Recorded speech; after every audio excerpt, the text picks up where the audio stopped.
me introduce your host, Fino and Sasha, the legit king.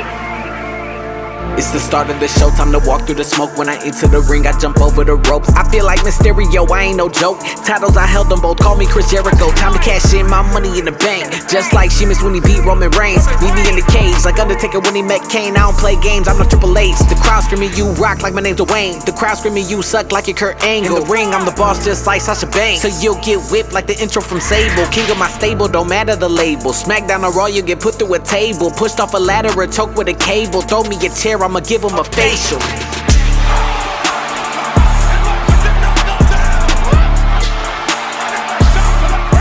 It's the start of the show, time to walk through the smoke. When I enter the ring, I jump over the ropes.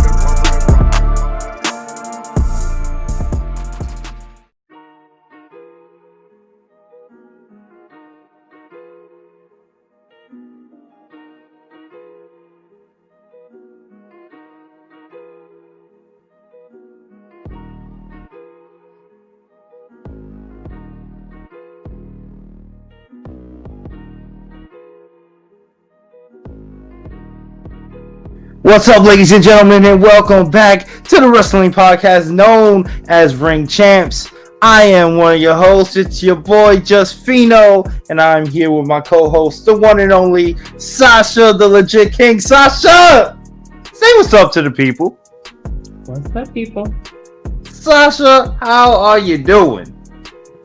I cannot complain. I'm doing fine. How are you? You sound a lot more exuberant. You sound like you're really getting your win back. Yeah, I think I'm there. I'm probably, I want to say I'm at like 95%. Hey, that's good. Yeah, I'm almost at the tail end of getting back to full out Fino and just being me. I got most of my energy. I'm not tired anymore. I will say this, I am starting to go to bed earlier, which is not a good thing for me. I'm scared of that. But why? Because that means I'm getting old, man. Excuse you. I'm getting old. Older than you. Okay. Well, I'm sorry. As you get older, you learn that going to bed early is a luxury. It's a blessing. I guess. I'm a night owl. Yes. I don't know. If I was able to go to sleep like right now, I'd be done. I'd be out, I'd be good. But I don't get to sleep before sometimes 11, 12 on those days. Man, that's like the afternoon for me. Are you crazy? Because I gotta like get up at like 6:30 to get the kids moving. So yeah, I mean, I guess you got a reason. What time do you normally get up? It depends when I work. If I work at 8, then I'll wake up around 7. Okay, but if I work at 10, like I do tomorrow, I'll wake up at 9. And then I stay up to around 3 or 4 in the morning. See, I'd be dead. See, I can focus. I can actually function off an hour of sleep. I'd be dead. But I can last all day, no problem. Good. As long as I get 4 hours, I'm good. 3-4 hours, I'm good. Mm-mm. Nope. I didn't pull all-nighters in college. I'm sure the hell ain't doing that. Oh, college fucked me over. That's the reason I'm like this. I mean, I was a night owl kind of before, but college really fucked me. Oh, no. Never. I think I did like a semi all-nighter one time. Nah, man, playing spades all night. Oh my god, yo! Shout out to my homegirls, Brenda, to Lisa. Who's the other one? Oh man, Morgan. We used to play spades, man. So I don't know how to play spades. What? Before in my life. Go ahead and revoke my black card now. Just play spades. Well, it's crazy. 2 of the girls that I just named, one was Asian and one was a white girl. We taught them how to play spades and they fell in love with it. And I don't know how to play spades. I know how to play dominoes a little bit. Dominoes, that's the Puerto Rican side. That's the Latina side. Latino side, LWO. You got to know that if you want to be part of the LWO. Got to play dominoes. Okay, that part I can do. The Spades, I have no idea how to do Spades. Spades is one of the best games ever. It's It's one of the best things ever. I love Spades. God, I miss Spades. I haven't played Spades in so long. But, and the thing, you know what's the funniest thing, like the best thing about Spades? What? So, it's the trash talk. Oh gosh. It's really not the game. It's the trash talking and being so disrespectful. I feel like if I were to play any game against you, though, it would like get it. Like I feel like you make shit like Monopoly into something like ridiculous. Is that too far of an assumption? See, I'm the man in Monopoly. I'll be talking See? shit. Okay. See? Yeah. Okay. I love Monopoly. I'll be talking shit. I may not be as disrespectful to you, but I'm gonna say some things. I mean, don't hold back. I don't get easily offended. I would want to hear. I know, but What you have to say. I like to hold. It depends on how you making me feel. Like if you take the last property that I need, oh, I'm cursing you out. You're gonna get What? You took St. Charles from me? Oh hell no. Understood. Oh, it's on. But you know what though, Sasha? As much as all that fun sounds and being disrespectful would be, I have to say though that it leads perfectly to our first little topic of the day, because this past Friday, I think I witnessed the most disrespectful thing in the history of all of professional wrestling. That's saying a lot. The most disrespectful thing. You know, first off, you know how many people paid to see this moment? To see just the one moment? Because, first off, we don't get to see our tribal chief very often. That is true.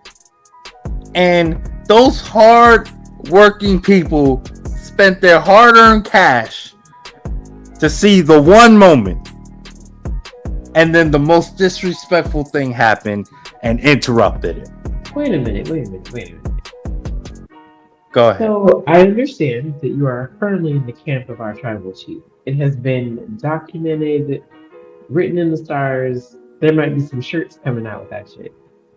But you like LA Knight too. So this has got to be hard for you. Right? Is it?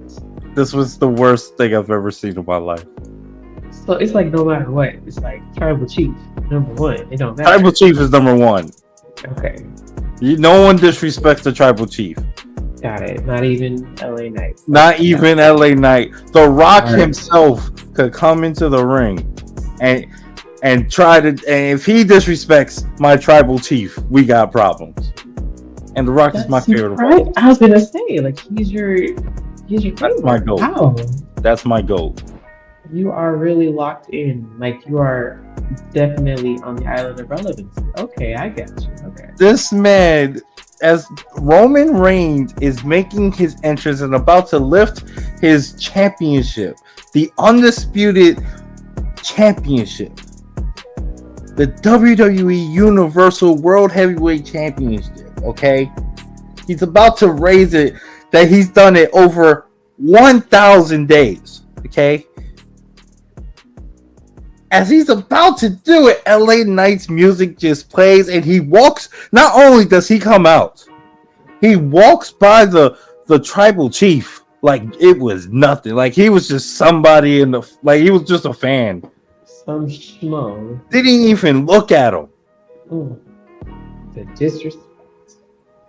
And then had the oh my god, had the balls. The huevos. To sit at the head of the table.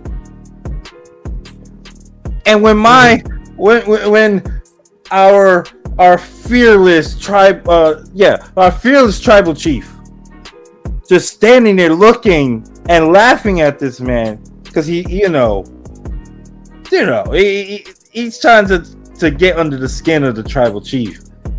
And then my wise man tried to take the table and turn it, which was hilarious, by the way. That whole exchange was just hilarious. But still, that was one of the most disrespectful things in the history of the business. I could not believe it. I've seen that video at least 100 times. I could not believe it. I don't even know what to say anymore. Sasha, say something. I need to say. I'll try. Okay, so yeah, I did see this in real time, and I thought it was entertaining. Like, say what you will, just just like I get the hype around LA Knight. You know, it's sometimes it takes me a little longer to get on the train of people who have that much hype. It's nothing against them. It's just I try to take my time and not just fall into what's going on, you know?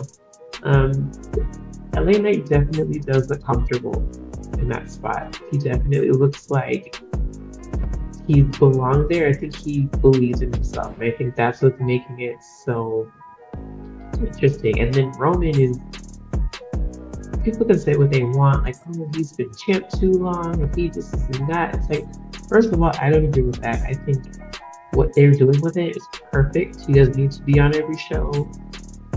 He's the one that everybody wants. Like, that is the kind of champion that you want.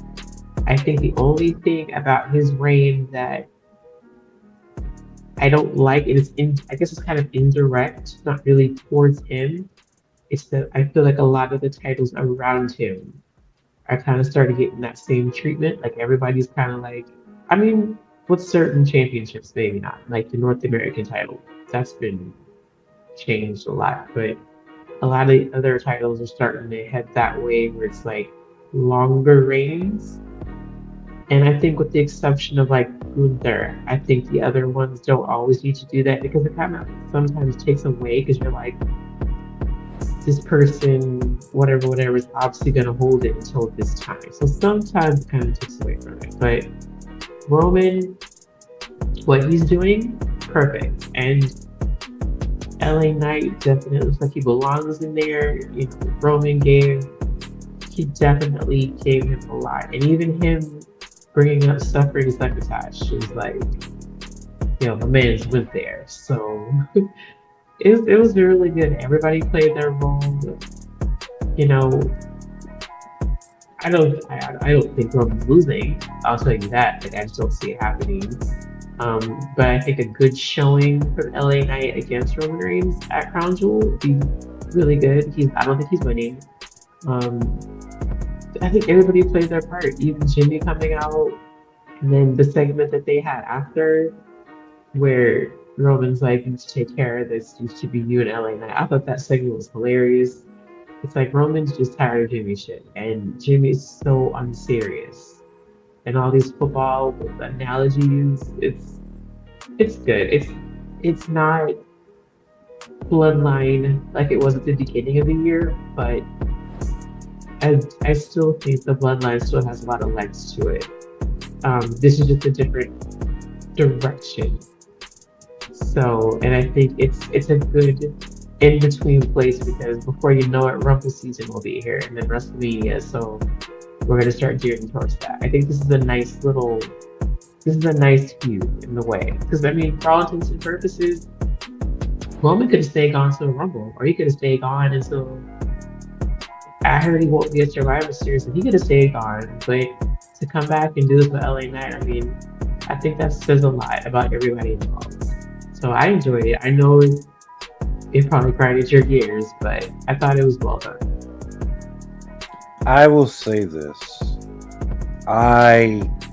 Putting my bias aside, it was a hell of a segment. Yeah.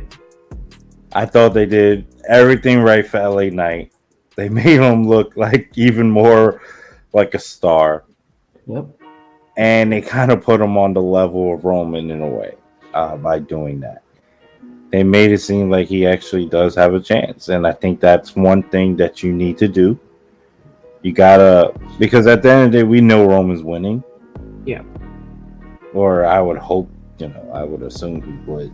I don't see him taking it off. I don't see it either, but you just never know. I mean, with Saudi Arabia becoming like it's they always want to build a moment at Saudi Arabia. It's becoming a big show over there every time, especially just after this past weekend, them having Nagano versus Tyson Fury, which was one of the big events in Riyadh, and that was the start of the Riyadh season. And then having a week later, we have Crown Jewel. It wouldn't surprise me at all if that was something that happened. I don't think so, but like I said, I think if you're gonna go for the big moment, let it be Seth and Drew. Yeah, it's not gonna be as big a moment as Roman losing, but if you want to go with the title change, like right, yeah, Seth and Drew, or even Logan Paul. That's something that can happen as well. I do feel like Logan's gonna win, though. I do feel too. like that's gonna happen because I mean, I love Rey Mysterio, but I honestly forgot him too much. Yeah, and no, that's I understand, and I think that's perfect. Let's go ahead and get into the next thing because I wanted to talk about Crown Jewel. Let's do a little quick predictions for Crown Jewel because that is this Saturday. It's at 1:00 Eastern. Crown Jewel from Riyadh. We mentioned some of the matches already. We got oh wow, my mind just went back. We got Seth Rollins defending the World Heavyweight Championship against Drew McIntyre. Rhea Ripley defending her Women's World Championship against Nia Jax, Shayna Baszler, Zoe Stark, and Raquel Rodriguez in a 5-way. We got Rey Mysterio defending his United States title with Logan Paul. We got Cody Rhodes versus Senor Money in the Bank Damian Priest. Yeah, we do. We got John Cena versus Solo Sikoa. We got Io defending her women's title against the returning Bianca Belair. And then, of course, we got Roman Reigns defending the title against LA Knight. 7 matches on the card, which is looking like a pretty good card, I must say. So let's just do some quick picks for this because we got a big show today. So I hate to rush this, but I want to get to the stuff that we want to talk about later. So let's do some quick picks, and if you got some thoughts about it, go ahead and say it. Let's start with Io and Bianca. What you think, Sasha? This one's hard. I'll try to make it quick. I will say I really like Bianca's promo on Friday. I like the fact that, because I feel like sometimes when faces get attacked, they'll come back and they'll be like, smiley, that nothing happened. And I love that she addressed that it pissed her off, and that when she was off, she thought about it and she wants her revenge. So I really liked that. I like that extra layers to her character. Oh, I don't know about this match though. I don't really know. It could go either way. Bianca could win, and that would, let her go into, let her finish out the year as champ, and then we start up the year Rumble season with Bianca as champion, and then Jade Cargill is such a wild card. She's such a wild card. That's why I don't know where this match could go. Io could retain, and then these eventually set up her and Bayley. But to be honest, I think as much as that is the seemingly obvious thing, I don't know if Bayley and Io, and this is no disrespect to them, I think they're great. I don't know if it'll carry as much weight as maybe like a Bianca. I mean, obviously Bianca and Jade, like we want to see because we know what's going to happen. But I think it's just going to be see how it plays out. So it could go either way. And again, it's really hard. Like I said, Jade Cargill was there. I don't know how much her training she's been doing, but she's been on almost all the shows. She was even there at NXT last Tuesday, so I really don't know. I kind of want to be safe and say EO, and maybe they stretch it out for Survivor Series. I don't know. I'll just say EO. I'll say EO. Fine. All right, What do so you think? for me, I'm going EO. I think you got to continue the story with EO. She needs more time as being the champion. I think that somehow they cheat to win, and they got to prolong it. I don't want Bianca as the champion again so soon. Right. Let's wait on that, especially since we don't know what they're doing with Jade. Who, by the way, I think Jade officially makes her appearance, like music and all, at Crown Jewel. Reason why I say Crown Jewel is because they're playing every show. They put like a shit ton of. They put basically like WrestleMania effects up there, right? Yeah. What a hell of an appearance would it be if she makes her first entrance at Crown Jewel with all the, all the fireworks and all this stuff. I think that would be kind of cool if they did something like that. I have a feeling she's going to show up and actually have her entrance and everything. I like the. Do you think it was?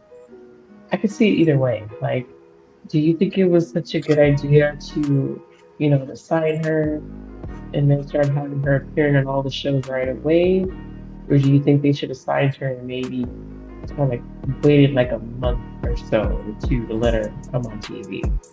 No, I think the way they're doing it, I think is fine. I like like I said, I like to keep her visible. It's just that I'm looking at the time of year, I guess, because then it's like you bring her on. Do you have the intention of her having a match soon? Because you don't want to be like not tomorrow or anything, but like, is she gonna have a match in November? Is she gonna have a match in December? Are you gonna wait to the Rumble? Like, I would imagine they wait for a Survivor Series. So it's like, yeah, I feel like it's cool what they're doing, but I feel like there's a clock on this because you can't just keep parading her around. Well, she did put the time thing, like she did, do the watch thing, so it's coming soon.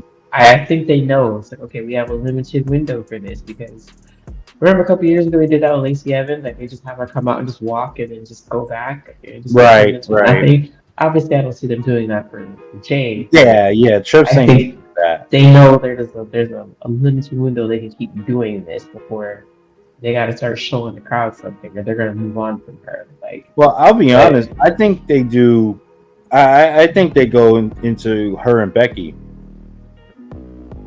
That would be interesting. I that's why I'm saying I'd go with EO because putting it on Bianca, I think Jade and Bianca has the opportunity to be something so special.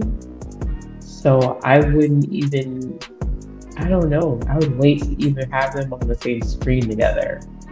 Like just wait, because that first time that they're in the same space is gonna be amazing. So you really got to be careful with that one.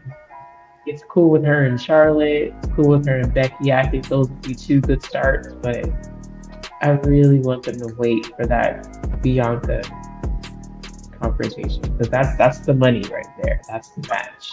Yeah, I think they know that. Yeah. I think they know that. It's similar to the fact where they kept Rhea and Becky so far away from each other. Like for months they didn't even like cross paths until what was it? Was it last Monday? That was like the first time they actually did cross paths together and was on the same. Like the second time. So they did it before a couple months ago. They do it very sparingly. Oh, they did? I didn't even remember that. Okay. They do it to kind of like it's kind of like they remind you that that's there, but they don't overdo it. So that's probably why you don't remember it because they don't do it very often. But I think that's a good I love the detail that they do, and I like that they don't kill everything. So that's pretty good. Oh, that's perfect then. If as long as they do it like that, I'm fine. Yeah. But I think everyone knows they're smart enough to know that that's the match. Yep. You know, and I think that, you know, I don't know if we get that at Mania this year, because it's like I said, and I'll continue to say, you know, Jade and Bianca is the match that we all want. Right. But Jade and Charlotte is the match that Jade needs. Yeah. And that's why I could just continue to say that, because her first match needs to be against a top name. At least at WrestleMania, it needs to be. It has to make her legit as far as right in the ring. And I hate to say that it's going to be Jade and Becky first, because it's like saying Becky is not that level, but we know what Becky's going to do at Mania. And if Jade's going to wrestle now, which obviously she's going to wrestle soon, there's no way they save her to WrestleMania after showing some appearances. She has to be already jumped into a feud, and you can't just put her with anybody. The only person I would say, I think I suggested it before, was Liv. Like, if it was Liv Morgan, that would have been perfect, because Liv is not a top name, but she's a name, and people respect Liv. Two-time champion. Well, one-time champion. Is it one or two-time champion? I can't remember. One. Okay, so one-time champion. You know, she's beaten Ronda, only person to beat Ronda or pin Ronda, and all that stuff. Like, that's what we wanted. That would have been perfect for her. But with Liv out with injury, Raquel and everyone else busy with Rhea, it kind of makes sense for me. All right, if we're gonna just throw her in, let's throw her in with the shark. Let's see how she can swim, and the first shark up there should be the man. Yeah, and look at what Becky's done as far as the NXT Women's title, and she kind of seems like she's on this kick where it's like she's trying to bring people up, and she's trying to, you know, kind of pass the baton along. So what better way to start with that? And she's very efficient in the ring. So it's like that's a very good. She's gonna make her look like $1 million. Yeah. So I think that's perfect. All right, so let's go on to the next women's match. Since we're on the women's topic, we had the women's episode last week, and we got like I said, Rhea Ripley defending the title. She's going to be defending the title against Shayna Baszler, Nia Jax, Raquel Rodriguez, and Zoe Stark. Fatal 5-way. So Fatal 5-way, that should mean no disqualification as well. Is usually what that means. So I expect some craziness in this match. I'm not sure how far they can go with it being women and them being in Saudi Arabia. I'm assuming they can just do, as long as they're covered up, they can do whatever. But it should be a pretty damn physical match. I can say that. I would say, for me, I obviously have Rhea Ripley retaining. She's probably going to pin Zoe Stark. I would say it would suck. I don't want Zoe to get the pinfall, especially after the push that I gave her on the last episode. But yeah, that's what I see. Rhea Ripley wins. She pins Zoe. What you think? I agree. Rhea wins. I'm not really sure who she pins, but I think she wins. I think this is going to be, I don't know, fatal 4 ways and 5 ways. It can get a little clunky, so I want to see how they'll do with this. I think it's an interesting thing that they're throwing seemingly all the challengers at Rhea Ripley. So, well, I'm looking out for Shayna Baszler. I really want Shayna Baszler to go back to what she was. Like, I could see flashes of that, so I'm really rooting for her. And Raquel's coming along nicely, but there ain't no way. Like, Rhea Ripley, I am curious to see what happens to her after this, though. Like, where is she gonna go after that? But it's gonna be Rhea, no doubt. Yeah, I mean, I could see. Well, you know who I see her. It's probably gonna be Liv. I would imagine Liv was coming back soon. So it would be cool if Liv is probably, because Rhea was the one that injured her, if I remember right. Yeah. So it'd probably be Rhea and Liv at like Survivor Series or something, unless they do. Well, maybe they do champion. I would love to see Rhea Ripley versus Io Sky. I don't think we've had that match, or if we have, it's been a while. But I would love to see that, to be honest with you. So, I just love what they're doing with Rhea Ripley in general. I love the whole. She was all over the show on Monday. Yeah, like I like that she's like the women tribal chief. Like, Yeah. she's just been, she's like taking over. She's like the unofficial official leader of Judgment Day. Yep. I just love everything they're doing. They're making her look like a dominant champ, and then they're making her look like she's a dominant force just in general. And the fact that she's dealing with the bloodline, it seems like she's like trying to recruit Drew McIntyre or recruit Seth Rollins, and she has her fingers in everything. I love that. She's on NXT with Dom. Finding character development for a woman. Yeah, gotta love it. She's like a mob boss. It's kind of crazy. I love what they're doing with her, and I just, I expect it to continue after this Fatal 5-Way. She's gonna somehow win that and move on to whatever's next. I can't wait for that. But let's get on to the next thing. Since we're on Judgment Day, let's start with your boy Cody Rhodes versus Senor Money in the Bank Damian Priest.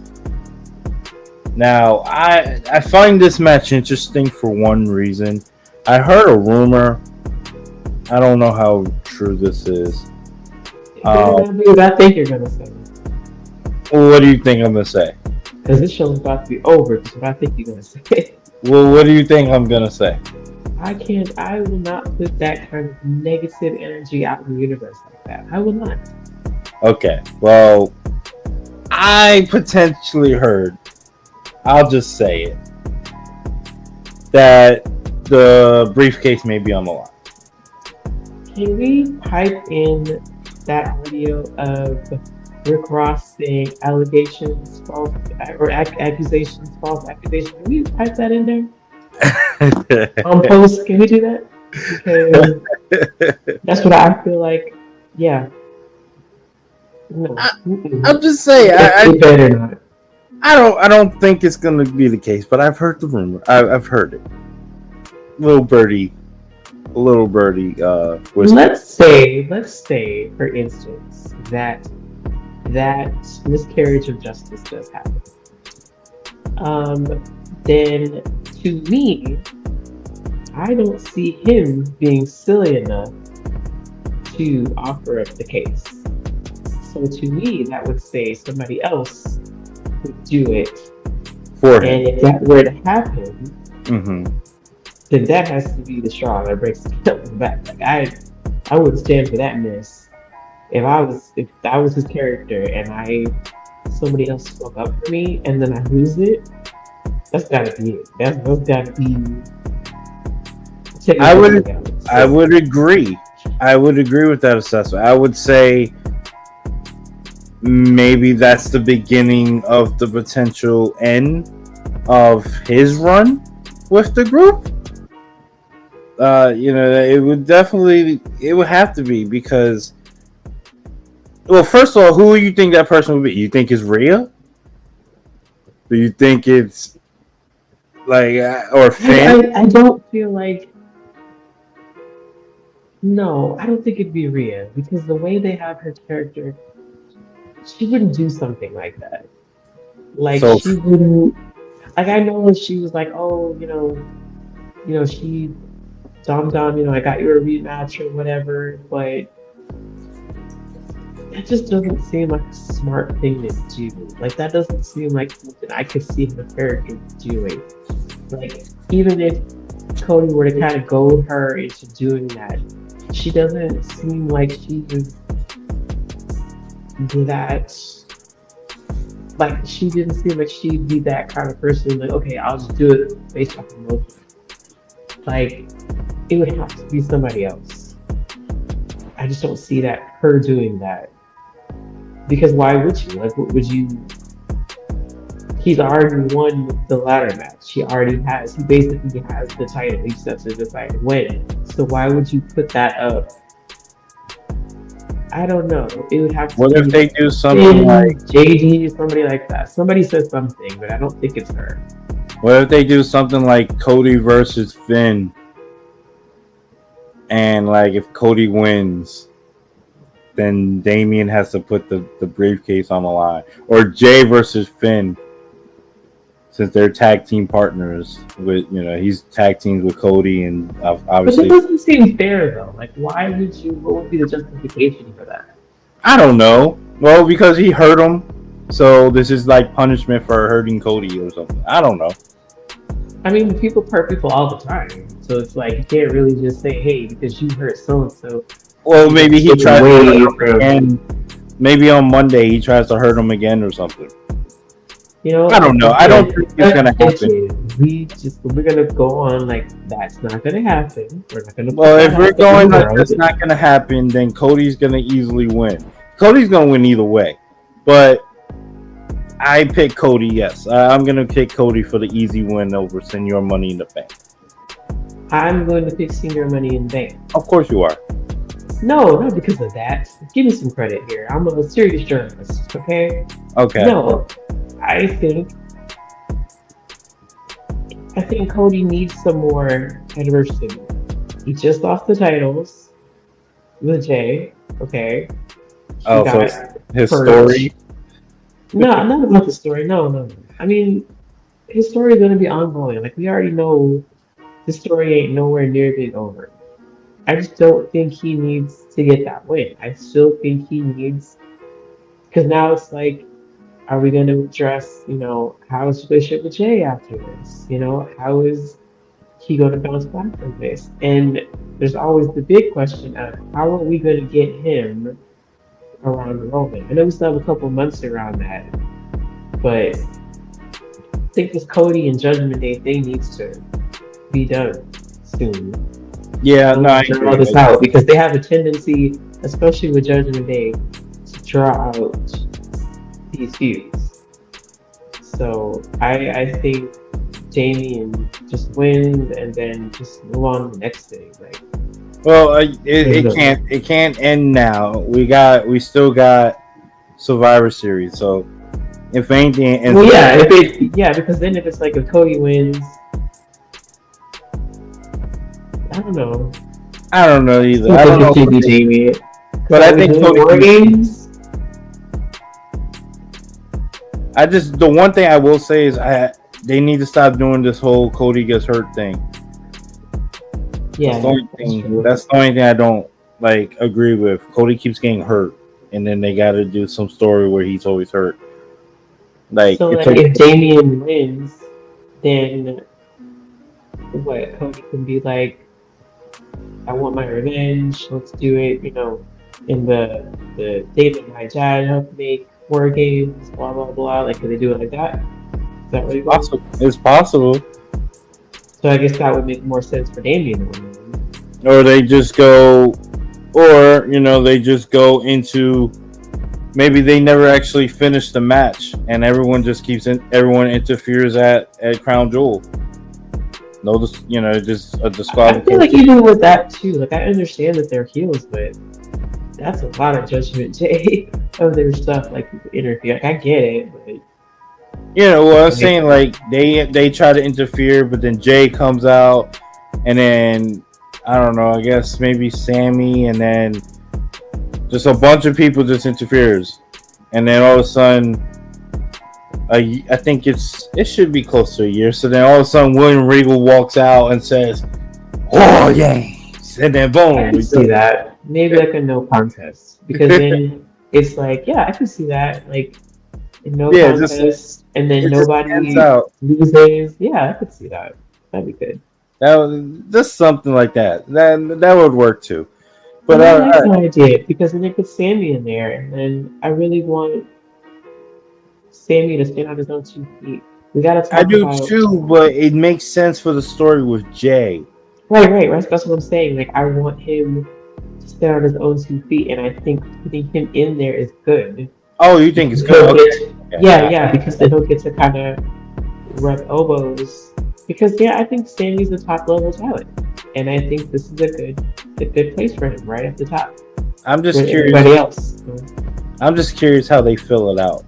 That's all. I'm really curious about that because we know like Judgment Day, if they do War Games, I'm sure we know the 4 members are fine, but then it's like they gotta fill out the other group. I'm not sure how they do it, but anyway, Do you think like Sammy? I know we're trying to hurry up. But, like, no, you're good. Go ahead. Because I love the conversation. Okay, what do you think about like a Sammy heel turn eventually against Jay? Especially since he seemed so conflicted last time. I know he's like Sammy heel turn against Jay because Jay's not going heel anytime soon. Like they love Jay. No, of course not. I don't. I mean, would it be great? I think it would be great, but I don't know. I mean, because Sammy, he's played the annoying turn. They love Sammy too, though. Like, but I mean, that would be think tough. about it. I understand, but I also feel like you should have a little bit of faith in Sammy because then it's like keeping him the way he is. How much legs does that have? Because everybody else is kind of tied up. Yes. But the thing is, we're gonna get the problem with that though is that we're already gonna get a major heel turn already in McIntyre. So then you're gonna have him and McIntyre be healed. Then who's gonna? Why not? We need more heels because not everybody. I mean, well, your top heels would be what? Judgment Day, Gunther, Drew, and Sammy. Well, no. Well, the thing is, you're forgetting one more because you're forgetting Gunther is going to be going to main event soon. So yeah, I don't see Gunther being Intercontinental Champion till Mania. Like, there's no way. I don't see him being face anytime soon. You know? No. I'm not saying Gunther as a face. Gunther is going to be the monster heel, the number one heel on that on that brand. But I mean, you need more heels. Why not? I don't know. Okay, are you gonna? I don't think I like that. But I get it. It would make sense for Jay in a way. But I want to see Jay McIntyre. I think Jay McIntyre is better. I'm not saying that you wouldn't get that. I'm just saying somewhere down the line. Yeah, but it's got to be like after Mania or something if it's gonna happen. That's fine, but okay. If you're saying, I thought you meant now. No, I'm just saying, like, what do you think of Sammy turning heel on Jay? Not now. Oh, okay. Well, I was thinking around the realm of like maybe like at Survivor Series in the thing, in the inside War Games or something like that. That's why I was thinking, okay, if you're saying down the line, then yes, love it. Perfect. That is perfect. I think that would work amazing. I think that would be, a great like Monday night after WrestleMania type moment. Like I think that would be that type of good. And I think the emotion would be there too because it's like I love Sammy and Jay together. I love them. In a way, I understand why Cody and Jay are together, and they're actually like I didn't even know that I needed them together, but they're great. But yeah, they're pretty great. My heart was Sammy and Jay. Yeah. And if Sammy were to turn on Jay, like that would be a gut punch. So I really want to see that. I like it. It. All right, so let's go to the next thing. We'll keep it in the bloodline. Let's go John Cena versus Solo. I'm gonna keep this simple. Cena hasn't won since, what is it, 2018 in a singles match. I think it's about time he does get the win. Even though it would be cool if Solo was to beat Cena, I'm gonna go ahead and just give Cena the win. What are you doing? I agree. After that promo he did on SmackDown, yeah, it's gonna be him. I agree, Cena. I just found it funny though. He was mentioning retirement at the same time Sting does, so I thought that was a nice little thing. Um, Sting will announce his retirement. And then his movie's coming out soon, so he's not gonna be. I don't know. Yeah, I don't see I Cena don't around still much stuff. longer. The strike is still going on, I think, right? It's Technically, the I think the writers portion is done. I don't know. it's the actors. Okay, so so he's still gonna be around maybe for. Well, I don't know how long after Crown Jewel. I mean, that's the only thing. Unless they do like to you is John Cena. Just it's feel like one of the first times it was kind of like John Cena kind of feels a little out of place. Yeah, could he be the member? Maybe he joins the War Games match, especially if it's like if they do like a Bloodline and Judgment Day mix. Maybe on one it just side, feels like maybe, but it just feels like for the first time in a long time, like it's so strong. Where I don't want to say he's a part timer because he has been showing up and showing out, but nah, you they're can. just really strong by themselves. Like the roster's going good. It's great Yeah, to have him there, pretty but cool. he's not really like He's not he's needed. not.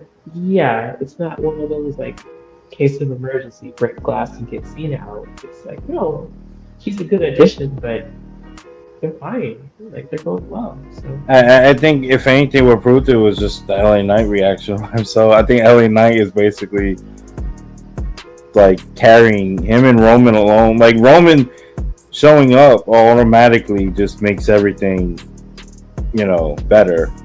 Like, I mean, that's just a fact. I want to see what he's gonna do. Like,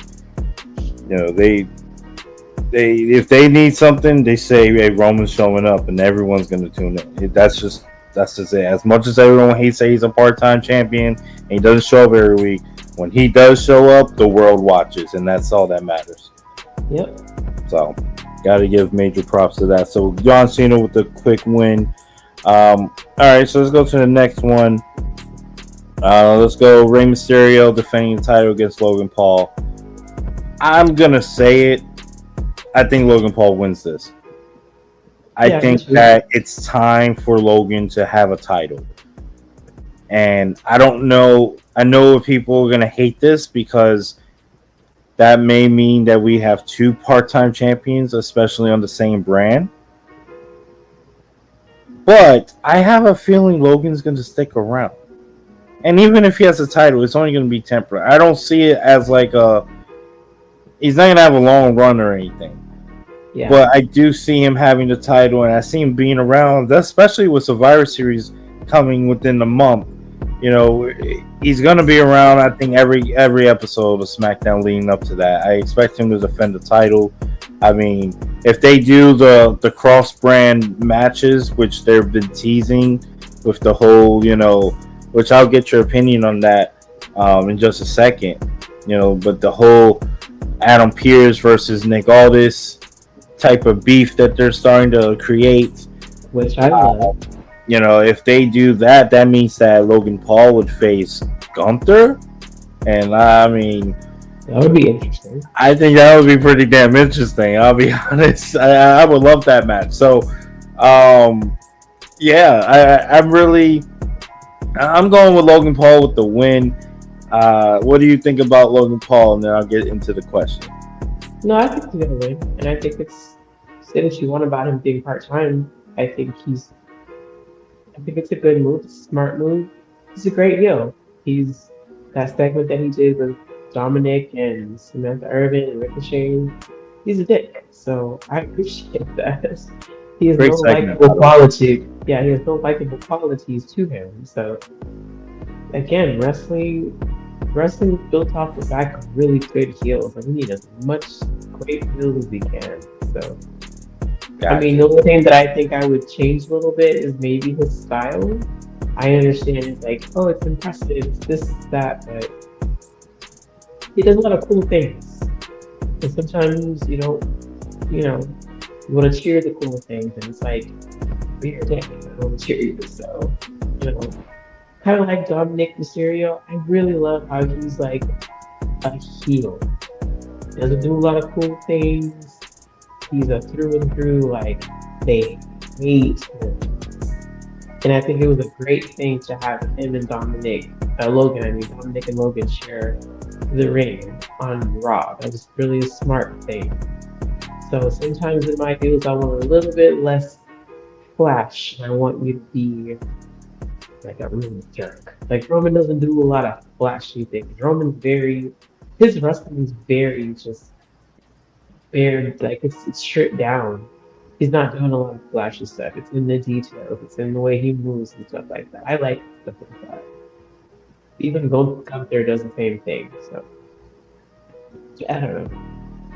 But I So like it. I like let me ask you this: are you liking the whole Nick Aldis and Adam Pearce like beef? I love it. I really do. It brings me back to Bischoff and Stephanie. It's not too over the top.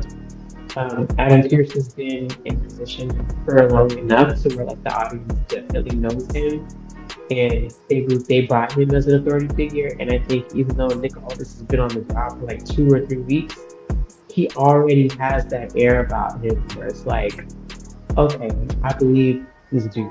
Like he came in believing in himself.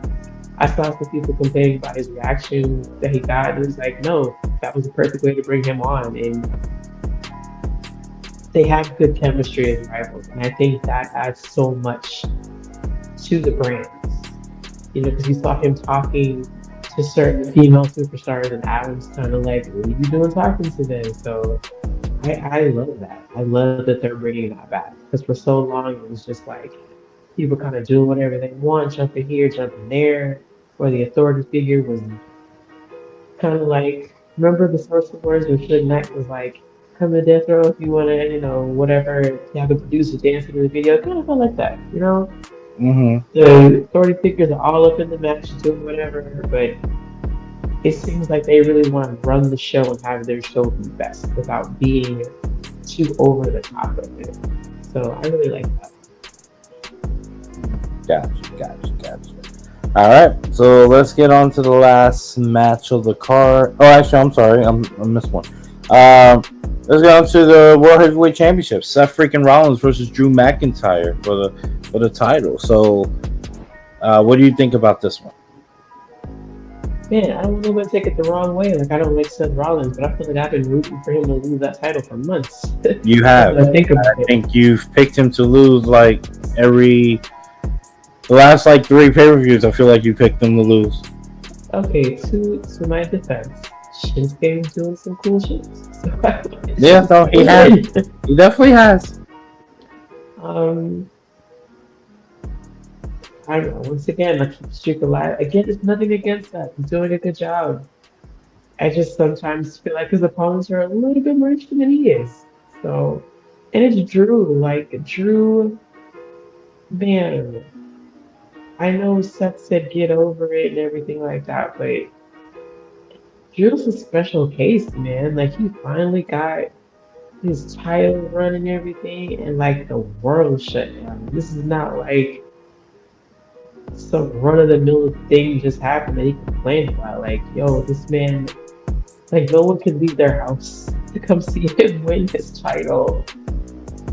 And he's been doing such good work, and I like this Drew McIntyre. Like, it's not over the top, like, psycho killer, Drew McIntyre. It's just like, all right, I've done it this way.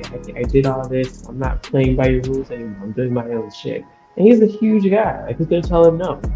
Right. I want to see Drew get his proper run, and I like Kill Drew McIntyre. I think Face Drew McIntyre is good, but he's a menacing figure. I like it. And like I said, I like Seth. He's really carried the title well. It's just, I just think Drew's a little bit more interesting right now. And Okay. he'll be, again, we need a big heel. If you're gonna, we don't know when Gunther's gonna hit that main event spot. We can't even figure out who's gonna beat him for the Intercontinental title, or if he'll even lose it, or maybe he'll just Ultimate Warrior that shit and go after the champion. Wear both, who knows, you know? Right. I'm gonna go with Drew. I just, sorry, Seth. I love you, but I'm gonna go with Drew. So I'm gonna go with Seth. I think that they're gonna save the win for later. I think Drew is coming. Like that storm is coming soon, and I think he's gonna eventually get that win. But I think he needs to lose one more time before he gets put over the edge. And I don't know what does. I don't know if it's he loses and then Rhea gets into his ear again, and then we start seeing more and more until he finally does make the big turn, or just what it is. I don't know what gets that, what puts him there. What just makes it happen. But I think that he definitely does need to lose for that moment to occur. So I'm gonna go with a Seth Rollins win. Unless they run it back to Survivor Series. I think I think they can either potentially run it back at Survivor Series. Oh no, you know what? I think they are, because I don't think they're doing. If Roman's not going to be at Survivor Series, then they're not doing champion versus champion. So I see it being Seth and Drew again. I don't know. Maybe they do. Well, no. I guess they can't do they could possibly do some type of stipulation, or if not, they just run it back and just have Drew winning. I think having it happen at a big moment, a big stage like Survivor Series and in Chicago, I mean, it's not going to make up for the WrestleMania, but it's still a big deal. He'll get that reaction in front of a big crowd. I mean, if he wins, does he go into Mania carrying it?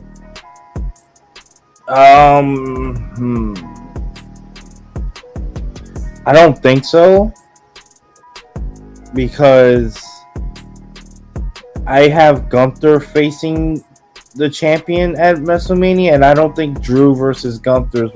We already got that, and I also see that if they're both heels, I just don't see that happening. I don't know who beats Drew before then, but I mean, hey, what if it was Sammy? Or what if it's Jay? You know, what if Jay beats Drew McIntyre? Maybe at like the Royal Rumble or something. And then you have like Jay versus. Well, I don't know, because I want Jay versus Jimmy. So I don't know. I have no idea. I don't think Drew goes into WrestleMania as the champion. So what if you wins that Crown Jewel and then Seth gets his rematch at Survivor Series and he doesn't win? Does that happen? I don't know. Because I mean, you run it back, but I mean, unless. I mean, I like your idea though. The only thing I can think of is maybe Seth. I don't know. Maybe a cash-in happens at Crown Jewel. I don't know. We put to bed that awful notion that he gets down the line. Yeah, I don't know. Or maybe the cash-in happens in Chicago or something. That would probably be a good spot to have it. So the thing that causes Drew to snap because Rhea's been in his ear, and then you double back and then cash in on him and he snaps. But then it's like, but then he'll be a face. Yeah. Maybe Seth is maybe. Oh wait. Maybe they have. All right, so this is what I do. Okay, I just thought of it. What if they do? Seth beats Drew at Crown Jewel. They run it back at Survivor Series. Drew wins, but it's like a physical match. I don't know. Maybe it's like a no DQ or something. They do something like that. such a physical match that Drew wins, but Seth still costs Drew the title because Homeboy cashes in. He's so beat down in the match. He Senor Money in the Bank cashes in on Drew, stealing the moment again from Drew McIntyre. Might go on a rampage after that, and he blames Seth for it, and then they just feud over that. But they just had 2 matches. You want to see it again? I would love to see a fully healed Drew McIntyre against him. And then at that point, it's like, or like maybe you really blame Seth. Like you just had a match. Like, that's what happened. Or you just do if Drew that next Monday after Survivor Series, when Drew blames Seth, he absolutely destroys Seth Rollins. He destroys him. Seth Rollins gets 2 months off. He gets a little injury break. In the meantime, Drew McIntyre goes on a rampage, just dominating. He's a favorite to win the Royal Rumble, and Seth is one of the surprise entrants or whatever. Eliminates Drew McIntyre, and then that's how you continue the feud. But you give it 2 months off. I can't believe I'm saying this, but okay, let's say Senor Money in the Bank cashes in.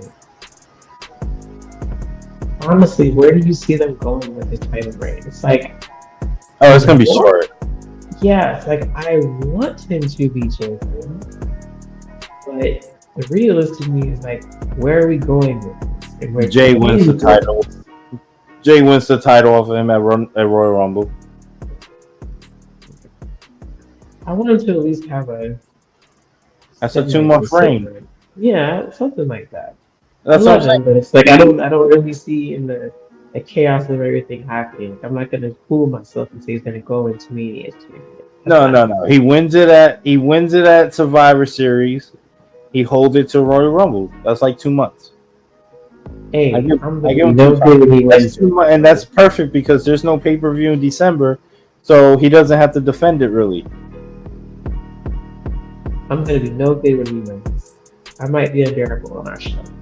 I think that's perfect. Jay beats him at Royal Rumble. Jay holds the title for a month. Loses it at the pay-per-view between Royal Rumble and Mania, whatever that is, because it's usually fast. Elimination Chamber? Oh, Elimination Chamber. Perfect. Jimmy costs him the title. Yeah. And then that sets up the main event. Oh, not main event, but that sets up the WrestleMania match. Look at that. Doing the work. Where's our check? That's what I'm saying. I think that works. That works. All right, but let's get on to the next one. So the last match we got is Roman versus LA Knight. Undisputed World Heavyweight title on the line, Universal title on the line. What you got? Well, we kind of already gave up this too. Yes, I'm not betting against Roman. No, Roman wins for the win. Yep. We're picking Roman for this. This is pretty easy.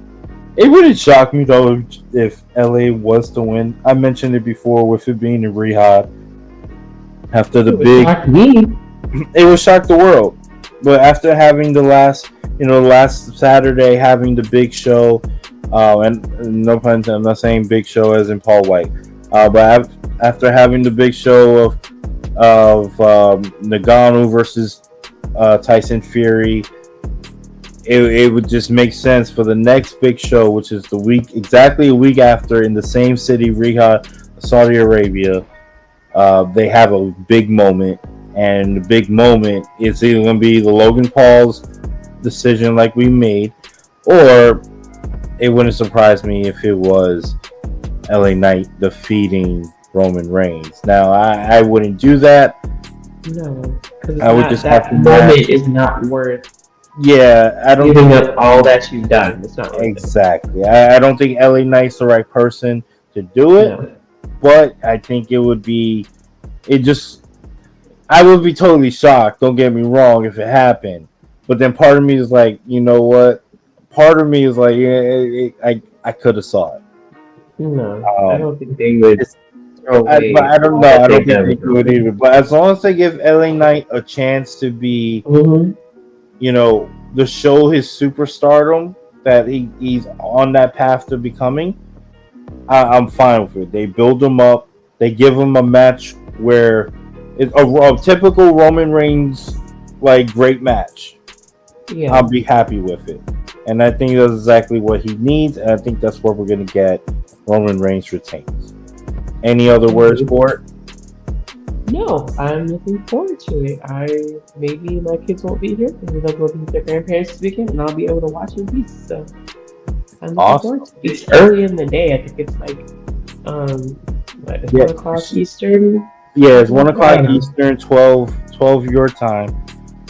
So I'm actually going to take the weekend off. So for the next 2 weeks, I get to make my own schedule. So I'm taking that weekend off. So Okay. I'm just gonna stay home and I'm gonna watch Crown Jewel, and whether people like it or not, I do not give a fuck. So it's gonna be fun. So that is our preview, our quick preview. I want to say quick, but it's okay because at the end of the day, we love wrestling. We just love talking about it. So sometimes we can't speed through things because we just enjoy the topic so much. And of course, we're going to love the topic of previewing one of the biggest shows of the year, Crown Jewel Rehab, this Saturday, November 5th? 4th. No, it's 4th. 4th, November 4th. So hope you guys do enjoy watching that as much as we will. So before we get into our big topic, I think I had a perfect lead into it. And I just wanted to swiftly go into this. NXT had a pretty good show, I would say, this past Tuesday. They're in the middle of a big event that they're having, Halloween Havoc. Part 1 was this past Tuesday. And it's kind of funny that show happened because our last episode was a 2-part episode where we talked about the women's division in WWE, and some improvements. I've mentioned the tournament. I mentioned different things that I would do to improve it. And on NXT Halloween Havoc Part 1, they had 5 women's matches. Yep. Sasha, is it us? Is it like I don't know. I don't know if we had anything to do with that. I mean, that's crazy. Have you got your royalty check? Because I haven't got mine. I did not. I haven't gotten that, and trust me, I need it more than anything. But they had, let's see, 1, 2, 3, 4, 5, 6. They had 7 matches, and out of those 7 matches, 1, 2, 3, 4, 5. Yep, 5 matches were women. We had Roxanne Perez. She beat Kiana James in a spin the wheel, make the deal, Devil's Playground match, which I thought was a good match. Great opener. Feel bad for Kiana. She had a really bad bump on her head. Oh yeah, I saw that. That was a little freaky. Hopefully she's okay. We saw the 2 semifinal matches. Kalani Jordan, she beat Ariana Grace, and my girl Lola Vice defeated Carmen Petrovic. So we have our finals for the NXT Women's Breakout Tournament. The final match is going to be on night 2, which is this upcoming Tuesday. So Lola Vice versus Kalani Jordan, 2 women that I put in my tournament to help build for whether for either the Intercontinental Women's title or for the United States Women's title. I don't know if I'm seeing into the future or not, but I'm just saying, your boy, he's putting things out there. We also had, right? They got Blair Davenport. She beat Gigi Dolan in a lights out match. That was also a pretty entertaining match, gotta say. Yeah, it was. I really like that. And then, of course, the biggest story of the night, we had and this was in attendance, by the way, and viewed live in person. Jade Cargill was in the building with all his security and sitting on the throne. She watched this match closely. But my girl Lyra Valkyria, who I am now, I fell in love with her on Monday because she was looking beautiful. Okay, but she defeated Becky Lynch for the NXT Women's Championship in the hell of a match. I really loved that match a lot. Thought they did a hell of a job. Becky Lynch has been doing great things for the women's division. When you mentioned it earlier, she's putting people over, and she just gave Lyra one of the biggest wins of not only her career, but one of the biggest wins of the year, in my opinion. Sasha, what do you think about NXT so far? What they've been doing? They're doing good. I enjoyed it. I'm looking forward to night 2. Like I said, I kind of got out of NXT for a while because I was a big black and gold person, but no, they're doing really good things. I like the women are really getting represented. It's crazy. I told you off air, I kind of like Chase U. They're growing on me. So I was happy that they won. And Yes. you know what I also liked? I liked Shotzi and Scarlett hosting together. They did a really good job. I liked their costumes. I like how they were put in segments, especially that one where they were with Carmelo, which, I mean, now I'm super suspicious about Homeboy. I mean, I know some people thought Wesley did it. I heard that thrown out there. But it's like, and I kind of think that could be something, but I don't know. Carmelo might be a hater. I don't know. I don't know who really did it. I know everyone's thinking Mello. I think the obvious answer would be Mello. But he's not doing a very good job of convincing otherwise. That is true. You would think that you want to, do something just to not make it known, but I don't know. I don't know if that's the direction they go. I really don't think they're going to go with that direction. Man, unless maybe he has something. Maybe he didn't do it, but maybe he has something to do with it. Maybe that's like another like indirect, like I did it for the Rockstar thing. But yeah, like why would somebody do it for Carmelo? Like what would they have to gain for doing it? Right. I that's the thing. I do not know. I have no idea. I mean, what if it was Braun? I don't know. What if Braun and Mello have like this new thing going? That would be kind of crazy. The two biggest faces NXT. I feel like okay, so let's say it was Wesley, right? And we just say we don't really know what we have to gain for it. So obviously it was a chance to get that title shot, right?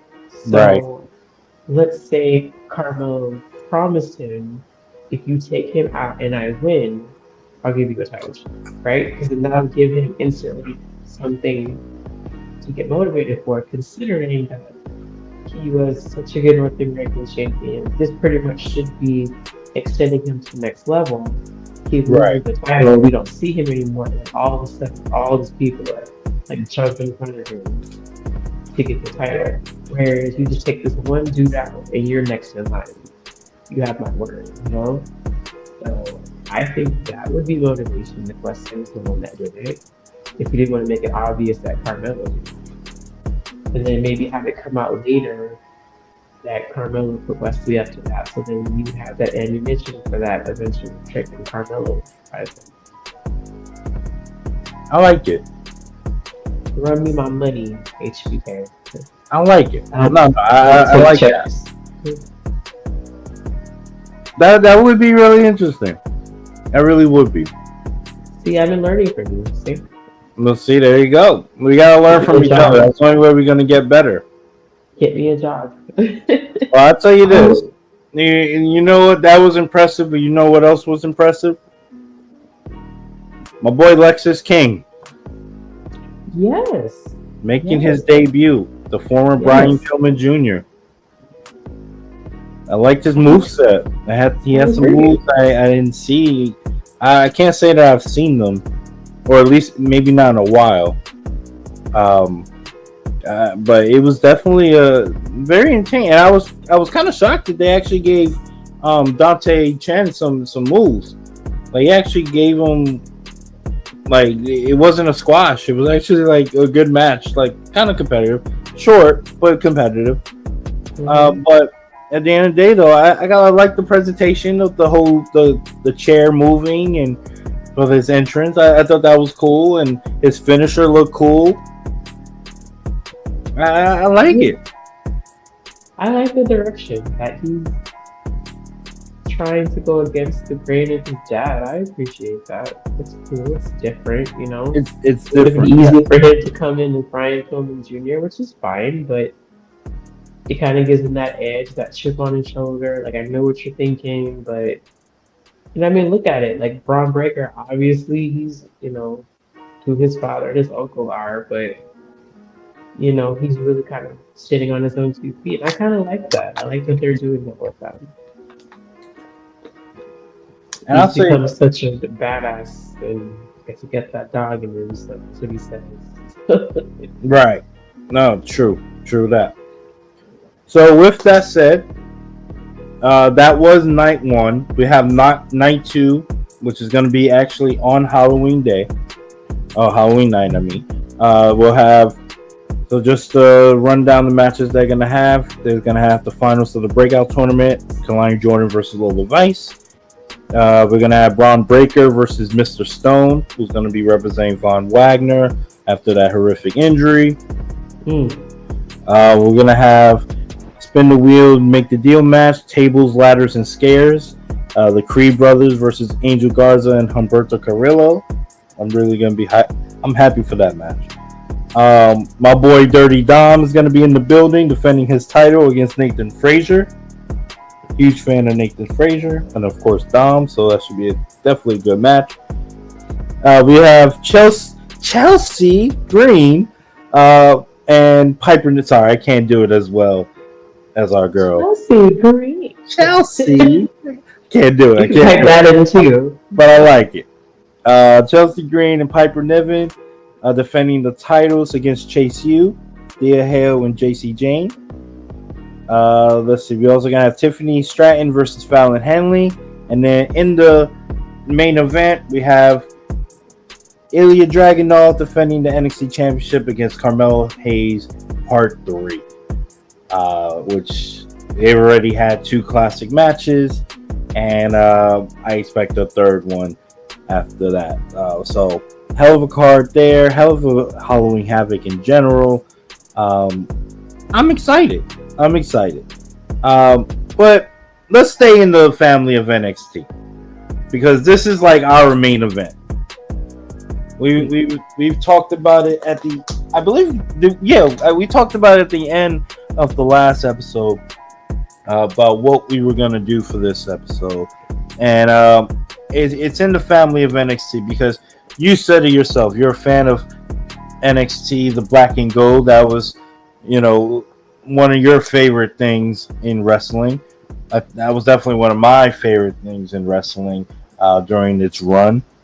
I believe the Black and Gold brand ran from what, like 2016? 20. It was a good 5-6 years, I want to say, maybe 7 years of just great storylines, great wrestling, great everything. I mean, so many takeover events, so many great memories. I mean, I can't. Oh man, I wish I could just think of just run down like just the best moments in NXT Black and Gold history, because there's just so many great moments. But it makes us think about, you know, obviously the Black and Gold, but we look at how great the current version of NXT is. You know, we thought about, well, what if they actually faced each other? You know, what if we did, especially with Survivor Series coming up? We like that team versus team format. We like the things that Um, oh man, my mind just went blank. Nick Aldis. We love what Nick Aldis is doing. We love what Pierce is doing, where they're kind of like competing against each other in a way. Well, we wanted to bring that thing to NXT 2. Well, I guess not NXT 2.0, but the new NXT, the new gen versus the old gen black and gold version, and we wanted to create our own little takeover event that's gonna mix and match both sides of NXT. Now we each have our own card. Sasha has a 5 card takeover. I have a 6 match takeover, and then we're just gonna go ahead and break down each of our matches, and you guys can let us know which card you like the best. We're not really competing against each other, but we also have those competitive juices in ourselves. So we definitely wanted to see who does have the better brand. I also am interested in see what matchups that she has, because this is kind of like a fantasy booking, guys. So Sasha, why don't you tell us the very first match that you have? Okay, no pressure, right? Okay, so just I'm thinking about like the old school NXT takeovers. They have a pretty standard formula. You have your tag team matches, singles matches, women's matches, and your main event. Like I said, mine's only 5 matches. My tag team match, so I would say, and just bear with me, like I said, I've only been watching this new NXT for a couple months now, not too long, like a month or two, I guess. Tag teams, they don't really have a lot of they have the Creed brothers, which is fine. Which, now that I think about it, I wish I should have added the Creed brothers. This might be a 6 match show. I just thought about them. But for the most part, like, they don't really have like a lot of tag teams. Like, because remember back in the day, it was like, when I first started watching, it was like, it was the Vaudevillains, it was Buddy Murphy and what was his name? Wesley Blake. No, yeah, Wesley Blake. Yeah, Wesley Blake. It was Steve Cara and Kalisto. Lucha Dragons. Okay. After a while, like, the Revival was there. Then you had American Alpha. Then you had DIY. Then you had Office of Pain. You had TM61. Remember them? I do. That was the Australians, I believe. Yeah, you had all of them. You had Enzo and Cass. You had, those were like tag teams. And we don't have a lot of that now. So I wish they would. And I find that even with the main roster too, like, they have tag teams, but we're just doing a lot with tag team division. So now that I'm thinking about it, I might add a match to my list out of the Creed brothers. But originally, I just took the only tag team and I could really see that they have, not kind of the Creed brothers. Chase U, they're not really like tag team, like, they're not like a DIY. They're not them, but they're pretty entertaining. I'm just going on a pure entertainment, like what could be with them. So it was kind of maybe a comedy match, but I had Chase U and Enzo and Big Cass. And then I guess if I'm gonna add another one to mine, I would have the Creed brothers, and I would have the Creed brothers versus the Revival, or the Creed brothers versus DIY.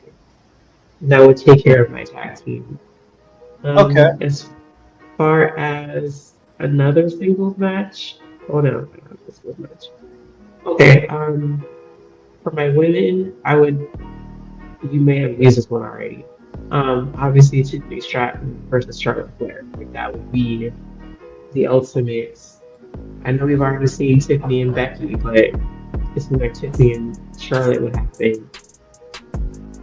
I also had Bayley versus Roxanne Perez. I wasn't sure if I wanted old school Bailey or new school. Maybe new school Bailey versus Roxanne.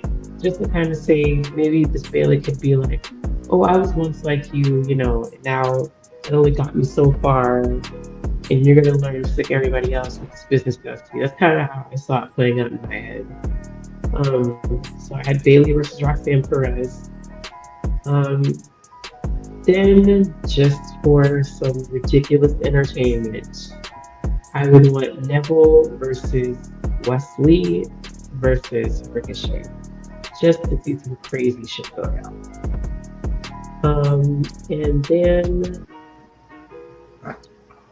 for my last two matches, I would have Ilya Dragunov versus Samoa Joe. And then Carmelo Hayes. I was thinking with kind of the swagger that he has, I think the only person that would have, in his heyday in NXT, would have matched that swagger would have been Shinsuke. And I think that'd be an interesting dynamic to see Carmelo and Shinsuke. Because man, remember when Shinsuke first came out? It was like everybody was obsessed with this man. It was just such a swagger about him. So I think that would be interesting. So I know I started with 5, but I just added one because I thought about the Three Brothers. Okay. That's my Okay. All right. So this is mine. Okay. So remember what I told you? The minute you brought up this idea to me, my mind went great quick, and I had this. Like I did this quick, and this is great. All right.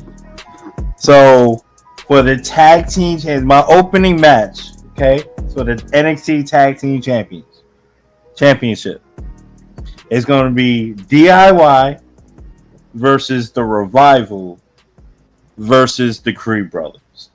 Okay, yeah, okay. In a triple threat tag team match.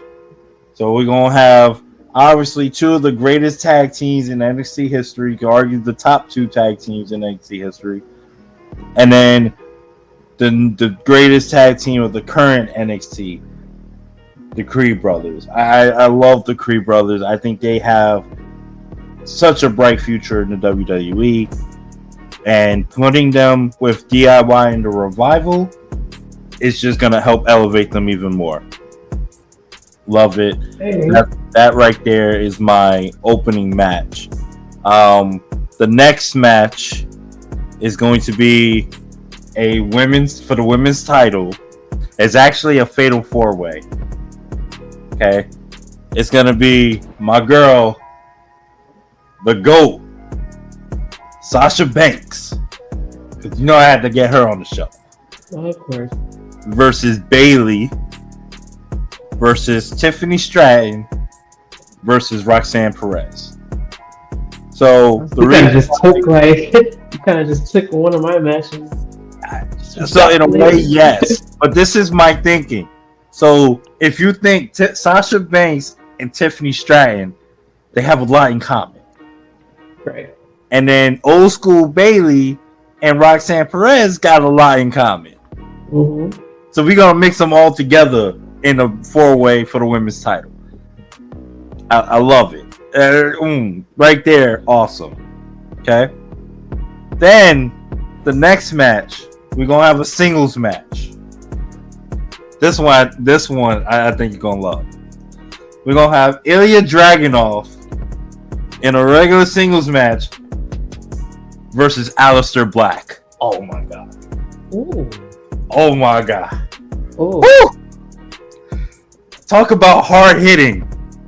I could see that. See, that's what I was thinking. Like Dragunov, that's why I put him with Joe. So I was just like, see, I like the Joe thing. I like the Joe thing. I just wanted Joe on. He had to be on my show. I'm a big fan of Steve. See, I left out some people. I'm not gonna lie. I left out some people. It was hard, right? But this is you left out one name that he's main eventing for me. But so I'm gonna save that later. I'm gonna save that for later. All right. So now the next match.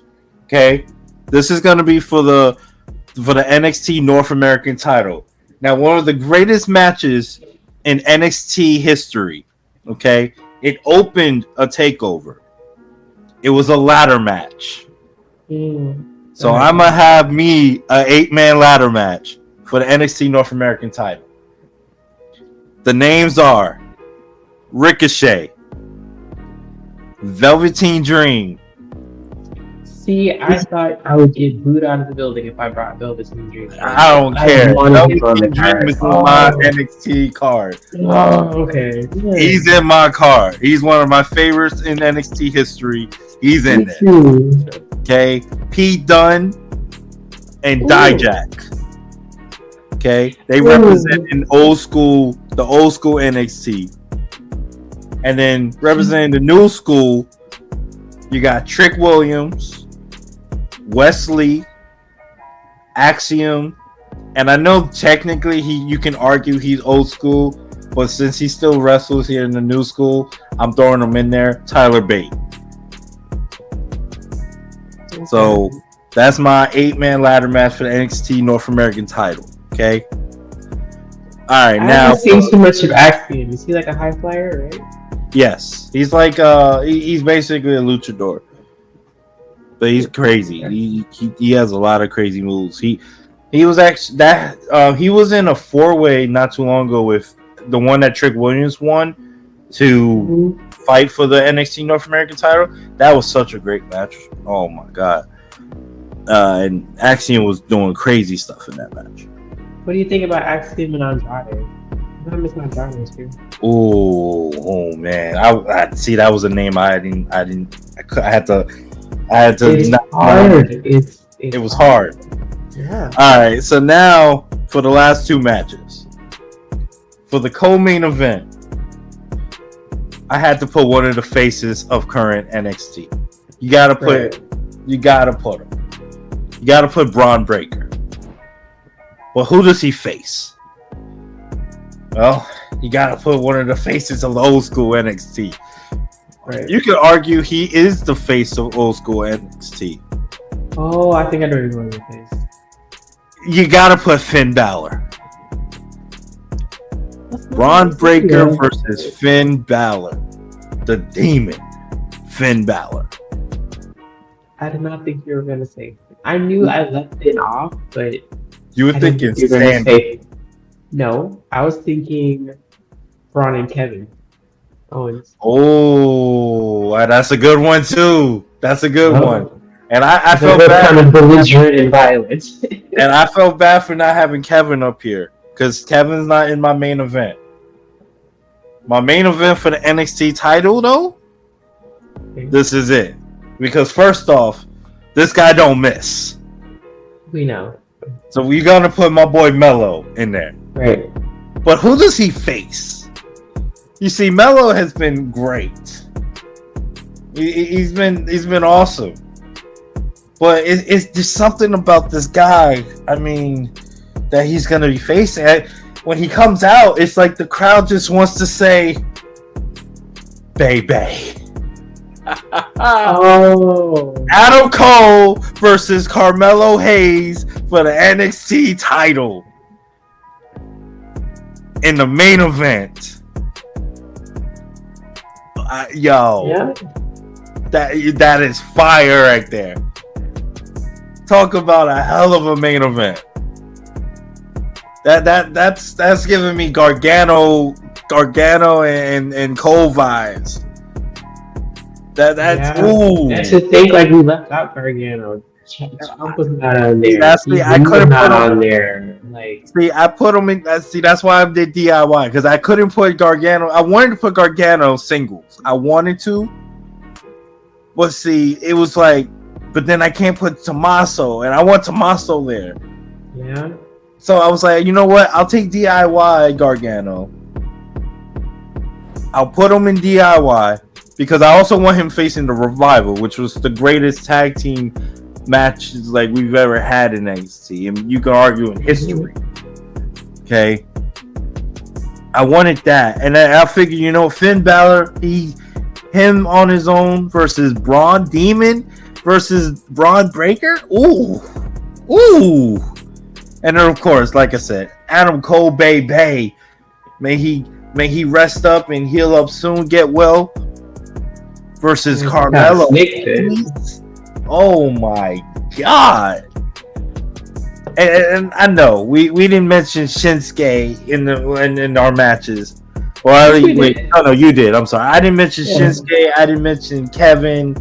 I didn't mention Joe. I didn't mention Drew McIntyre. I didn't mention Bobby Roode. Who? Bianca. Oh, Bianca, Asuka. Mm-hmm. Nia, Charlotte. I didn't even put Charlotte. I know Shayna. Like I know. Yeah.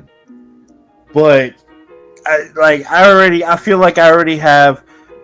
Like, first of all, I'll tell you this: if I could throw in another women's match, it's probably going to be Asuka. I would say Asuka for sure. I don't know who I'll have her face though. Who? Okay, this lady. She's not really on NXT that much anymore. Wendy Chu? No. She was another. I don't want to say Japanese wrestler, but is it Miyake something? Sada something? You said, well, say that again? I'm trying to look it up. I don't want to butcher her name, but hold on. I'm trying to look it up right now. What was it about? No, I'm trying to find what her name is. I don't want to butcher her name. Hold on. Oh, okay. Keep going. I'm still trying. But it's like, I know, like, I'm trying to think. I would probably put Asuka in there for sure, and then if there was a woman to face her, she's not there anymore. Maybe they let her go. I would probably say Cora Jade. Probably, Cora would have to be in this card if I had to put another woman. Women's match for sure. But I love this card. Like, this would be like, I think my favorite match, obviously Mello and Cole, but that Ilya Dragunov Aleister Black match, oh my god, what I would do to pay for that. And another name I could have thrown in there. I don't know. Well, does Walter count? Because like, if Walter was in there, like, put it back with Dragunov. I'll just run Nico? Is it Nico Satomura? Oh, Nico! Oh, you talking about for NXT UK? Asuka and her would be fire. Yeah. Yes, that's who. What's her name? But she hasn't been there in a long time. That's why I was like, that's who. What's her name? Be. Oh God, what's her name? Never mind. She was in Toxic Attraction. Mandy Rose. Mandy beat her. Mm-hmm. Oh, I even mentioned Mandy, one of the greatest NXT Women's Champions of all time. Like, oh man, or just even Toxic Attraction with a women's tag team titles. Like, there's so many great names. That just shows how great NXT was. Like, just current and past. Like, it has such an extensive history. I mean, is talk about fantasy booking. I think we booked 2 great cards. Like, I don't even know which one was better, to be honest. I really don't. But I have so much that we didn't book. It's kind of like, yeah, either way, I liked yours a lot. Oh man, I really want to see Aleister Black versus Ilya Dragunov. I'm gonna see if they fought like in the Indies or something. I know that. Oh, we didn't even mention Riddle. Oh man, I just thought about Riddle. Oh man. Or Ricochet in a singles match. Like, oh man, like. Too many people have gone through. It's crazy. Dude, the rest of Undisputed Era could have been anywhere. Just the regular NXT. Yep, the regular tag team. Whether it been just whether it was just Red Dragon or if it was Roddy, it didn't matter. Like, it's crazy. It's really our American Alpha. Yeah. Oh man, I think the thing is NXT was such, and it continues to be special. I think that the difference between the NXT now, NXT before, yes, it's not. It may not be as, I want to say, grimy, and like it feels. It's not. It doesn't feel like an indie show like it did before. I think that what NXT does now, it's kind of a mix. I feel like I feel it's a mixture of kind of what Black and Gold did. So like it has some of it from there, but it also takes the sports entertainment part that happens on the main roster and kind of mixes together. And that's why I think that it's improved so much. And I got to give credit. All of that goes to obviously Triple H, but Shawn Michaels, what he's done and the staff that they've built teaching them is pretty impressive. It's pretty damn impressive what they've done. And I never thought that Shawn would be that person. But Because he seemed like he was just like, I'm good. Yeah, like tired of staying away, then the man comes, starts cooking. I'm looking at Undertaker like, you next, homeboy. I'm just trying to I just wonder where NXT would be if not for Shawn Michaels. Mm-hmm. I don't know where it would be. But it's crazy. Right now, I have a Shawn Michaels match on my TV as I'm airing this, and I'm like, is this crazy? People are kind of crazy. That guy is the one that's just making everything so great for us. And they're doing well. If you're a person that cares about ratings, they're killing it in the ratings. Even though ratings don't matter, but they're killing it. They're doing a hell of a job. They're consistently putting on good shows on week in, week out. Takeovers have been great. They're creating, potential future stars. We just had a recent call up, with Dragon Lee, who had a very excellent match on SmackDown with Cedric. I was gonna say Cedric Entertainer. Wow. Cedric. Well, I'm happy to see again. Well, I am happy to see he did a great job in that match. Made Dragon Lee look like $1 million. Hell of a sell too in that finisher. I loved it. But it was just they're starting to create stars and future greats, and I'm very appreciative of that. And I do love the fact too that they're taking main roster people and pushing them into they're bringing them down to NXT to help the future talent just get better. I think that's something to look forward to. You've seen the thing they did with Becky. That's something they didn't do in the past that much. So it's good to see that. Gotta say, it's really good. But you got Becky working on. You got Humberto and Garza. You got who else? Baron Corbin. Baron Corbin came down. He's doing well down there. There's so many people that are just coming down. Dana Brooke when she was there. It's I love seeing that integration, and it's just helping to improve the roster, and that's what we love to see. So, did you get it or find it? What? Oh no, you already found the name, Miko. I'm sorry. Yeah. Mm-hmm. Yeah, I'm sorry. I thought you were still looking up something. No. But yeah. So, well, anything for you? No, I really enjoyed this little topic. Like I said, there's just so many people left on the table.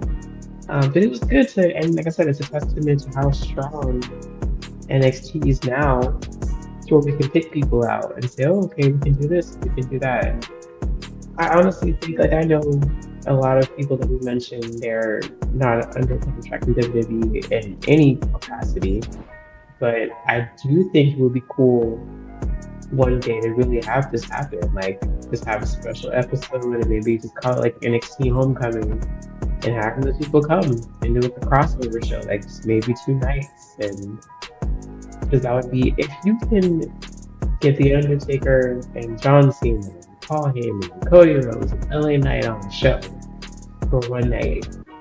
Think about how cool it would be, because they've had that in the past, like when they had NXT participate in Survivor Series that year. They had people from the main roster coming in and they were building that up. But I think this would be a really interesting concept, like homecoming, because I mean, there's not, at this point, there's not a lot of people on the roster currently on either brand that in some way, shape, or form hasn't gone to NXT at one point. So Right. you have a lot of talent. And this would be a huge rub for them to say, like, hey, you know, NXT Homecoming, Bailey, Roxanne, Perez, start building that up. You're giving them, you already have people coming up to Raw and SmackDown. I think that's a good crossover thing to have like a whole show based off of that, but have it strictly on NXT television to continue to try to bolster and keep that momentum up with the ratings. So that's the only thing I would suggest. You know, one WWE, which I know you are. So. And as you were talking, it just made me realize there was one more name we forgot to mention. Keith Lee. I said Keith Lee. Oh, you did? He wasn't on my card, but I said Keith Lee. Oh, okay. Yeah, because then when you said Dijak, oh man, Keith Lee. Yeah. Oh, okay. I just thought I probably should have put him in that match instead of Dijak, but they're both great, so it doesn't matter. Either one will work.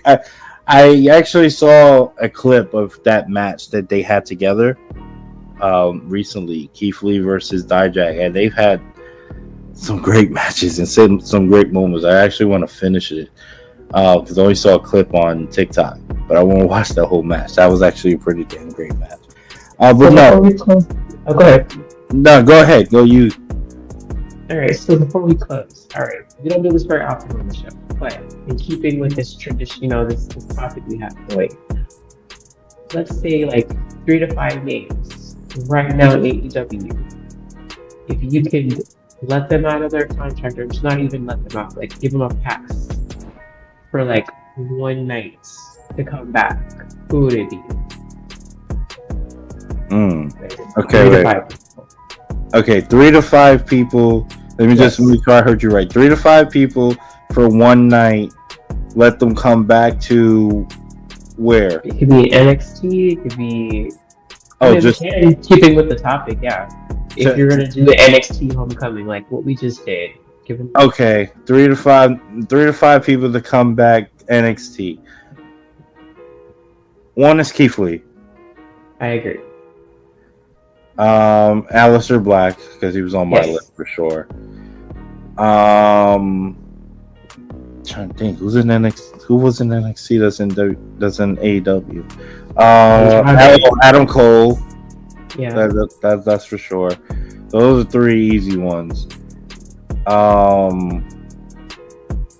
Andrade.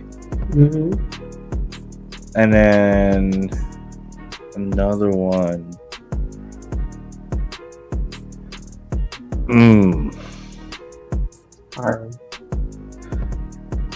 I'm gonna throw a curveball. It's probably not the one you were thinking. And I'm probably missing a guy, but it's okay. I think everyone will be okay. I'm gonna say Paige. Okay. See that? I'm gonna say Paige. I think that would be my 5th person.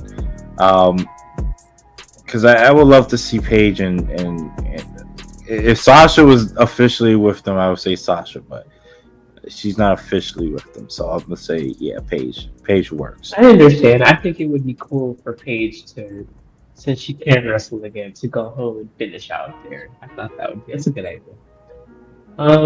I would say Keith Lee, Andrade, Aleister Black. That's what, 3. I mean, I agree with Paige. Yeah.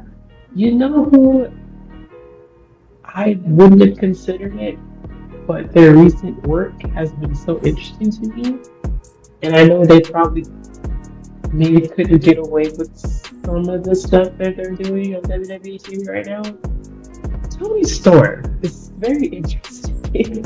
She's crazy and delusional, and this chin up to stop watch for the shoe. I think it's like I didn't know she had that in her. Like where was that? The whole I'm not saying it's like the end all be all. It's amazing, but it's like she was there for a good amount of time, and it's like you have no idea this was in her. Right. No, I get it. She always seemed like someone that didn't have like good wrestler, but not the personality. Yeah, and personality for it. I don't know where it came from, but I agree. I do. It has its it might be a little extra, but it's not bad. I feel like it's extra because it's kind of like it reminds me of the thing where it would take time to grow on me, but you know. I just feel like the difference with Chelsea is the way they have WWE structured. It doesn't get out of control where it's too annoying. Where I feel like maybe AEW doesn't really have those reigns as much. Right. It can be seen as a little extra. So I feel like if they were to hone in on it, kind of rein it in a little, but still let her have what she does, I think it could be interesting for her because it's definitely different. Like no one else is doing that. So no, it is true. No one is. It would be an interesting do-over for her because, like I said, she won. You know, was it the Mania Classic? She won something. Yeah, no, she won the Mania. She won the first. She was the first UK champion, if I remember right. Yeah. So they had stuff behind her, and it just didn't work out. So now it'd be interesting to do. Whereas Paige, I want her to finish out there, but Tony to see where she could go. Yeah, I think that's it. Because like everybody else, like Edge was never in NXT, like that. Christian was never there in NXT. You already said out yeah, I'm trying to think. I don't think there was anyone. I mean, I guess Cesaro. You could say Cesaro. I forget my guy Cesaro. Okay, he's on my list too. Oh, I'm so sorry. I forgot. That's my guy. But that's pretty much it. I mean, that's or you could say Pac. Yeah, I already had him on my card. So I don't think he'd ever come back though. No, probably. They let him be called a bastard. Well, no, they called him the bastard in WWE. Did they? Yeah, they call him the bastard in WWE. That's not new. I don't ever remember them calling him the bastard. Like he was Adrian Neville, and then he was just Neville. Yeah, but he got the bastard from the WWE. He was the bastard in WWE. I did not remember that. It was so he was on the main roster when he officially turned heel against Neville. I mean, not against Neville, against Enzo. I did not remember that. Yeah, no one really watched 205 Live. I tried. I never did. That's all. I didn't care for it. But yeah. But either way, I think I like that part. That was good. I didn't even think about doing something like that. But we got to start doing that more, where we have like at the end we do like something like that. That's pretty cool. Nice little extra topic.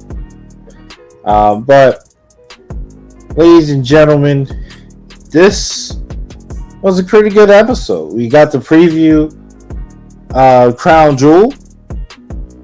We got to talk about NXT, which is one of my favorite subjects now these days. It's becoming the best wrestling show on TV.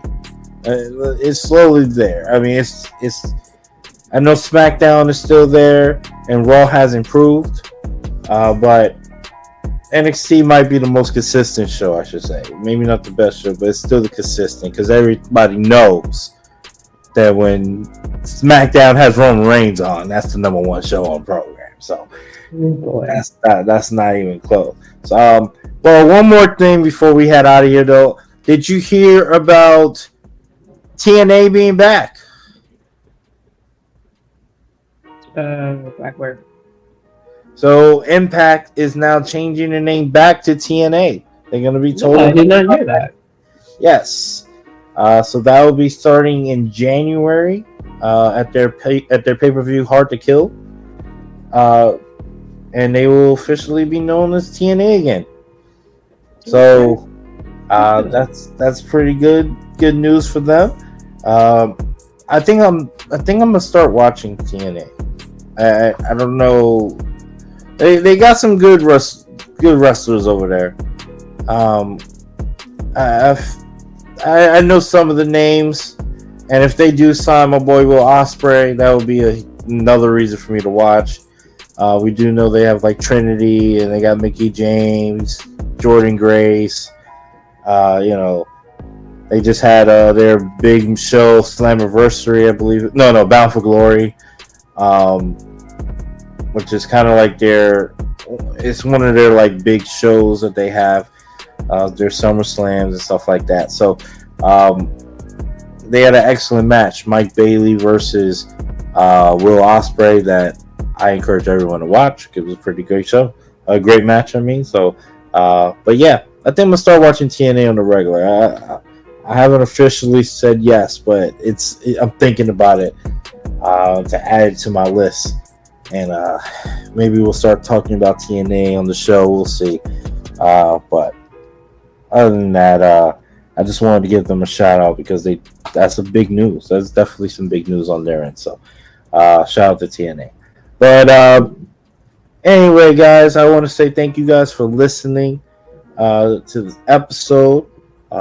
Remember, you can check us out on YouTube now. You can also still listen to us on Spotify and Apple Podcasts. Definitely appreciate it. Sasha, you got anything else? Any last words for the people before we head out of here? Nope. Thanks for listening, guys. Appreciate it. All right. Well, thank you guys for listening. This was episode 14 of Ring Champs. Hope you guys enjoyed it, and we out of here. Peace. Adios.